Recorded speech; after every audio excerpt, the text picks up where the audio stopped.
Hello students, so today we will be starting a new chapter of political science, that is the end of bipolarity.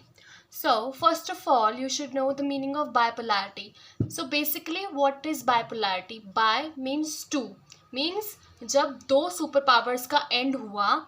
So this chapter is all about the end of bipolarity. Means two superpower से एक superpower हो गई. कौन थी दो superpower? One was USSR and other was USA. Clear है? So first of all we will be learning what was the Soviet system. तो Soviet system था क्या basically? So socialist revolution it came in 1917. 1917 के अंदर एक socialist revolution आई from which USSR came into being.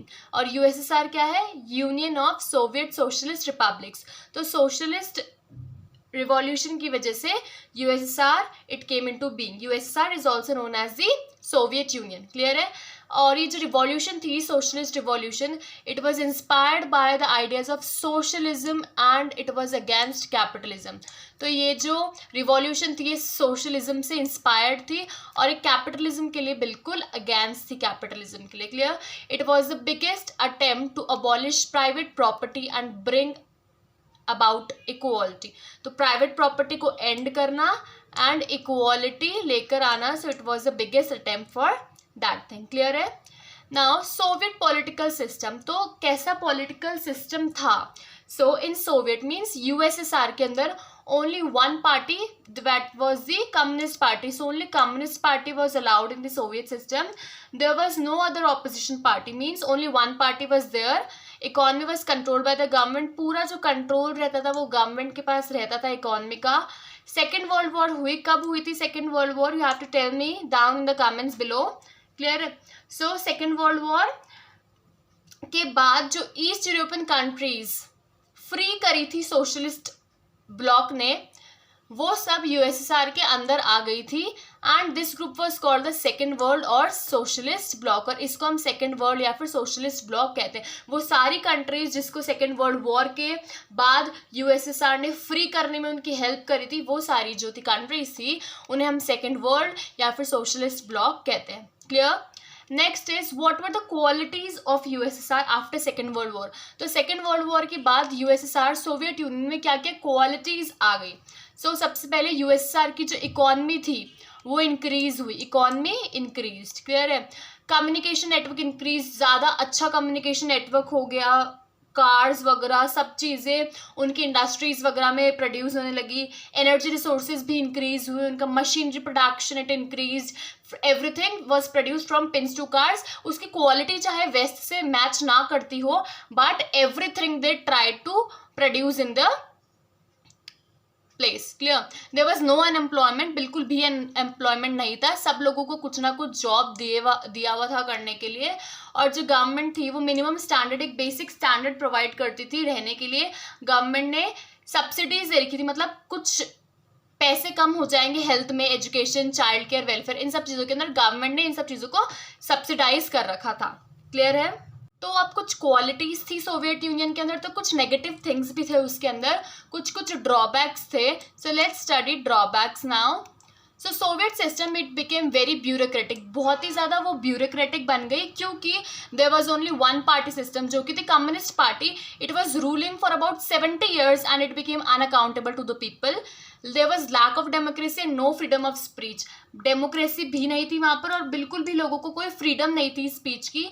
Only one party system was there which became unaccountable. Russia dominated US. अरे USSR के अंदर बहुत सारे छोटे छोटे रिपब्लिक्स हुआ करते थे. There were 15 republics. So Russia जो थी वो डोमिनेट करती थी यूएसएसआर को. और जो बाकी रीजन से जो लोग थे वो खुद को बहुत ज़्यादा नेग्लेक्टेड या फिर सप्रेस्ड मानते थे खुद को. और आर्म्स रेस चल रही थी यूएसए और यूएसएसआर के बीच के अंदर. There was arms race. There was backwardness from west in technology, political and economy. West से सब एरियाज के अंदर बैकवर्डनेस था सोवियत यूनियन के अंदर. जो वॉर हुई थी अफगानिस्तान के साथ में यूएसएसआर की, सोवियत यूनियन की, उसकी बहुत ही ज़्यादा बैड इम्पैक्ट से इकोनॉमी पे. फूड इम्पोर्ट्स इंक्रीज क्योंकि फूड प्रोडक्शन नहीं हो पा रहा था. There were shortages in consumer goods in the Soviet Union. Clear? Now Gorbachev and the disintegration. So first of all who was Mikhail Gorbachev. तो Mikhail Gorbachev जो थे he was the general secretary of Communist Party. वो general secretary थे Communist Party के. He sought to reform the system. उन्होंने सोचा कि मैं सिस्टम को रिफॉर्म करता हूँ, तो वो 2 रिफॉर्म्स लेकर आए. One was glasnost and second one was perestroika. So these were the 2 reforms. One was political openness and to normalize the relations with the West. Clear? तो ये 2 रिफॉर्म्स वो लाना चाहते थे, बट उनके रिफॉर्म्स का कुछ अलग ही इम्पैक्ट पड़ा सोवियत यूनियन पे. उनका इंटेंशन तो बिल्कुल अच्छा था, but it had bad impacts on the economy of Soviet Union. So जो ईस्ट यूरोपियन कंट्रीज थी वो सोवियत कंट्रोल के अगेंस्ट प्रोटेस्ट करना चालू कर दी. ईस्ट यूरोपियन कंट्रीज जिनको यूएसएसआर ने सेकेंड वर्ल्ड वॉर के बाद फ्री करा था और उनको अपने अंदर लाया था. क्लियर? तो वो उनके कंट्रोल को प्रोटेस्ट करने लग गई. बहुत ज़्यादा क्राइसिस थी पॉलिसीज ऑफ रिफॉर्म्स की वजह से. बहुत ज़्यादा क्राइसिस हो रही थी, लोगों के पास खाने के लिए कुछ नहीं था. Okay. In 1991 a coup took place by Communist Party hardliners. जो कम्युनिस्ट पार्टी के जो कुछ लोग थे उन्होंने coup मीन्स एक कॉन्स्पिरेंसी रची. ठीक है. Boris Yeltsin emerge as a national hero. तो बोरिस येल्सिन इस समय पे एक नेशनल हीरो की तरह इमर्ज हुए और वो एक इलेक्टेड मेंबर थे रशियन रिपब्लिक का. तो Russian Republic was another party in Soviet union. कोई अलग पार्टी अलाउड नहीं थी, बट उसके मतलब मेंबर्स वगैरह तो थे ही. तो बोरिस येल्सिन ही emerged as the hero that time. Now power began to shift from the Soviet to the republics. अब जो सोवियत यूनियन थी उससे रिपब्लिक्स के पास पावर आने लगी. छोटे छोटे रिपब्लिक्स जो थे वो खुद को इंडिपेंडेंट स्टेट्स की तरह डिक्लेयर करने लग गए. तो दिसंबर 1991 के अंदर रशिया, यूक्रेन एंड बेलारस, इन तीनों ने यूएसएसआर को डिसबैंडेड डिक्लेयर कर दिया और ये तीनों इंडिपेंडेंट हो गए उस टाइम पे. And communist party was also ban, और कम्युनिस्ट पार्टी भी बैन हो गई इस टाइम पे. Clear? Next is formation of CIS. So first of all, what was CIS? So CIS, it was Commonwealth of Independent States. It came as a surprise to Central Asia. और Central Asian ones को as a surprise it came out. और जो issue था इन countries के exclusion का, वो सब उन लोग को क्विकली उनको फाउंडिंग मेंबर्स बनाकर ये वाला जो इशू था वो सॉल्व कर दिया गया था. क्लियर? नाउ रशिया कैसे, यूएसएसआर तो पूरा डिसबैंड हो गया, पूरा बैन हो गया. There was nothing in that. तो रशिया जो था वो एज अ यूएसएसआर का सक्सेसर आगे आया. रशिया की मतलब यूएसएसआर की जो भी पोजीशन थी पूरे वर्ल्ड के अंदर उसने उन सबको इनहेरिट करा. उसने उसकी यूएन सिक्योरिटी काउंसिल के अंदर सीट इनहेरिट करी रशिया ने. यूएसएसआर की जितने भी ट्रीटीज थे, जो भी कमिटमेंट्स वगैरह थे रशिया के, वो सब यूएसएसआर के, वो सब रशिया ने एक्सेप्ट करे. It took over as the only nuclear state जिसके पास वेपन्स वगैरह होते हैं. And it carried out some nuclear disarmament, और कुछ न्यूक्लियर डिसआर्ममेंट भी कैरिड आउट, मतलब जो हार्मफुल वेपन्स है उनको गिव अप करना, ये सब चीज़ें भी उसने करी रशिया ने. क्लियर है? अब ये सब हुआ. ठीक है. अब सोवियत यूनियन के मेन रीजंस क्या थे, वो क्यों डिसइंटीग्रेट हुई Soviet union. So let's study. So first point is internal weaknesses of the Soviet system. So there were many weaknesses in the Soviet system. There were political and economic weaknesses. जो wars वगैरह हुई उनके बहुत ज़्यादा bad impact से economy के अंदर. ठीक है. और गवर्नमेंट तो जो थी वो लोगों की जो बेसिक नीड्स है, पीपल्स एस्पिरेशन है, उनको फुलफिल नहीं कर पा रही थी. तो government fail to meet these needs. Economic stagnation बहुत ज़्यादा था उसके अंदर, इकोनॉमी के अंदर. कंज्यूमर शॉर्टेजेस थी और सोसाइटी बहुत ज़्यादा डाउट करने लग गई थी. और जो ज़्यादातर रिसोर्सेज थे वो लोग न्यूक्लियर, मिलिट्री और सैटेलाइट आर्सेनल्स में यूज़ कर लेते थे. मतलब कि सारी चीज़ें वॉर जो होती है उसके हिसाब से लोग सारा पैसा उनमें डाल देते थे. So there was economic burden. तो बहुत ज़्यादा इकोनॉमिक बर्डन आ गया था. पीपल जो थे, लोगों को पता चलने लग गया था कि वेस्ट जो है वो बहुत ज़्यादा अच्छा है यूएसएसआर से. And it came as a political and psychological shock to the people, because जो यूएसएसआर के लोग थे उन्हें बताया जाता था हम बेस्ट है, हमसे अच्छा कोई भी नहीं है. So this came as a political and psychological shock to the people.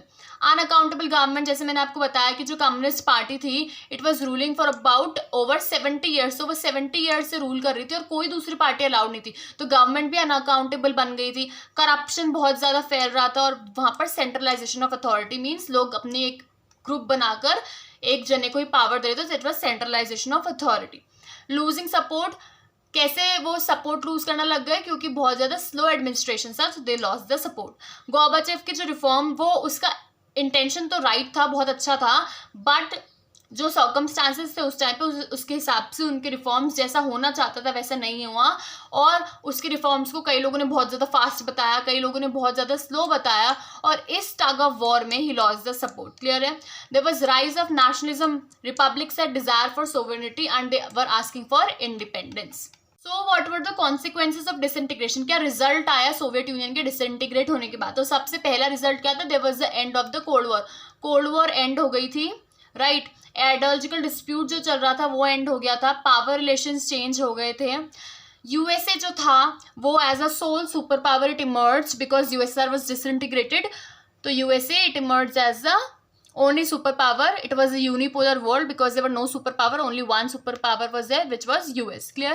There was emergence of many new countries जो रिपब्लिक्स यूएसएसआर से डिसइंटीग्रेट हुई। कुछ चाहती थी कि हम यूएसए को ज्वाइन कर ले, कुछ चाहती थी हम इंडिपेंडेंट रहे, और कुछ रशिया के साथ रहना चाहती थी। नाटो क्या है? NATO, it is the military alliance of USA. Clear? So this was all the results of the disintegration. Disintegration के बाद क्या हुआ? Now what is shock therapy? So it is the collapse of communism was the most painful process of transition from authoritarian socialist to a democratic capitalist system. तो एक authoritarian socialist system से democratic capitalist system के अंदर change करना ये बहुत ही ज़्यादा painful process था. So the model of transition, it was in Russia, Central Asia, East Europe. It was influenced by IMF and the World Bank. तो IMF is the International Monetary Fund and World Bank. इन सबसे influence था, and all this came to be known as shock therapy. और सभी चीज़ों को हम shock therapy कहते हैं. तो अथॉरिटेरियन सोशलिस्ट गवर्नमेंट से एक डेमोक्रेटिक कैपिटलिस्ट गवर्नमेंट के अंदर चेंज करना, उसे ही हम शॉक थेरेपी कहते हैं. And this all was known as shock therapy. तो शॉक थेरेपी की इंटेंसिटी और स्पीड वगैरह डिफर कर सकती है, बट उसकी जो डायरेक्शन थी वो सिमिलर थी कि उनको एक डेमोक्रेटिक कैपिटलिस्ट सिस्टम के अंदर चेंज होना था. तो शॉक थेरेपी के अंदर so this meant total shift to capitalist economy, पूरा कैपिटलिस्ट इकोनॉमी में शिफ्ट होना, which meant rooting out complete structures, क्योंकि पहले वहाँ पर सोशलिज्म का सिस्टम चल रहा था, राइट? सोशलिस्ट गवर्नमेंट वो लोग फॉलो कर रहे थे. तो पूरा का पूरा वापस से दे हैव टू एस्टैब्लिश. तो प्राइवेट ओनरशिप थी वो बहुत ज़्यादा डोमिनेंट थी. Privatisation of states assets and corporate ownerships to be brought. Collective farms जो थे उनको प्राइवेट फार्म्स के अंदर चेंज करा जा रहा था.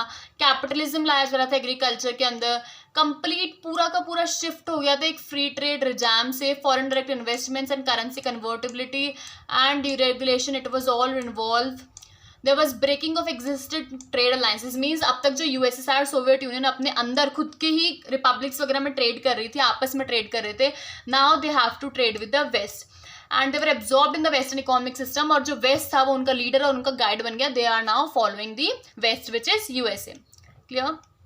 तो अब शॉक थेरेपी के क्या क्या कॉन्सिक्वेंसेस हुए? बहुत ही ज़्यादा अचानक हुआ. शॉक थेरेपी आपको नाम से समझ आ रहा है, कुछ शॉक मिल रहा है, बहुत ही जल्दी से ये सब कुछ हुआ. सो इसके क्या कॉन्सिक्वेंसेस रहे पूरे सोवियत यूनियन के ऊपर, पूरे यूएसआर है जहाँ जब भी शॉक थेरेपी फॉलो की गई थी.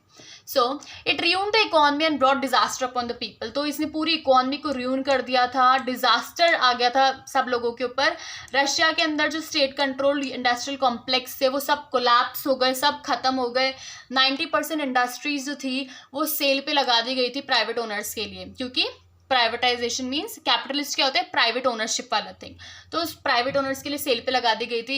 And was known as the largest garage sale in the history. इसको लार्जेस्ट गिराज स्केल बोला जाता है क्योंकि इसके अंदर इंडस्ट्रीज को अंडर वैल्यूड किया गया और उनको थ्रो अवे प्राइसेस पे बेचा जा रहा था. जो रूबल है, जो कि रशिया की करेंसी, ठीक है, उसकी वैल्यू बहुत ज़्यादा डिक्लाइन हो गई. The rate of inflation also increase, मतलब कि पैसे की वैल्यू गिरी तो बहुत ज़्यादा इन्फ्लेशन हो गया था. और पीपल की सारी जो सेविंग्स थी वो, मतलब लोगों की सारी सेविंग्स खत्म हो गई थी. बहुत ज़्यादा रेट्स हो गई थी सामान की, ठीक है. बेसिक नेसेसिटीज़ नीड्स भी अपने वो फुलफिल नहीं कर पा रहे थे.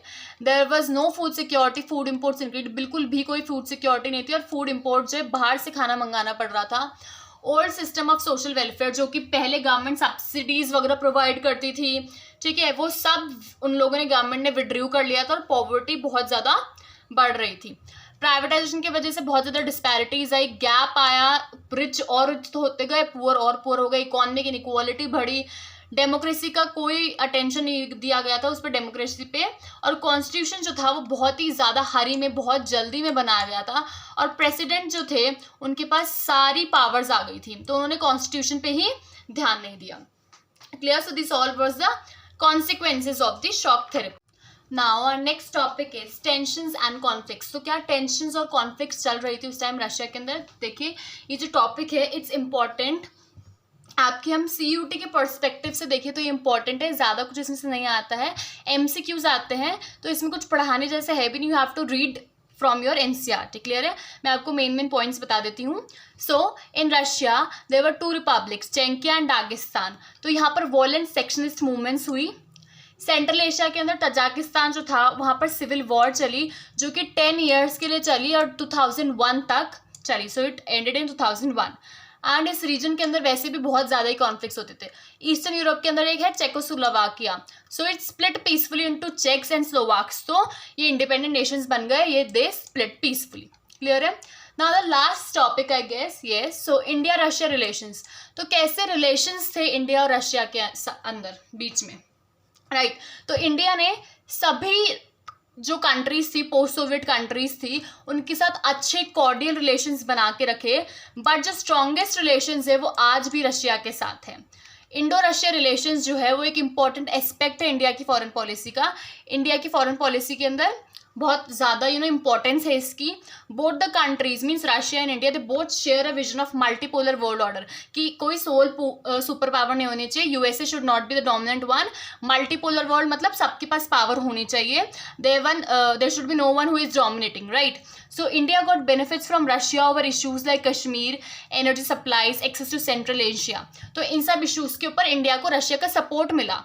इससे इंडिया और रशिया के रिलेशंस थे वो बैलेंस्ड रहे। रशिया को इंडिया से क्या बेनिफिट मिला है? इंडिया जो है वो रशिया के लिए सेकेंड लार्जेस्ट आर्म्स मार्केट है। India is the second largest arms market for Russia. Both the countries have collaborated over many issues, और बहुत सारे इशूज पे उन लोगों ने मिलकर काम करा है। So this was all for this chapter. Hope you liked it. Thank you for watching.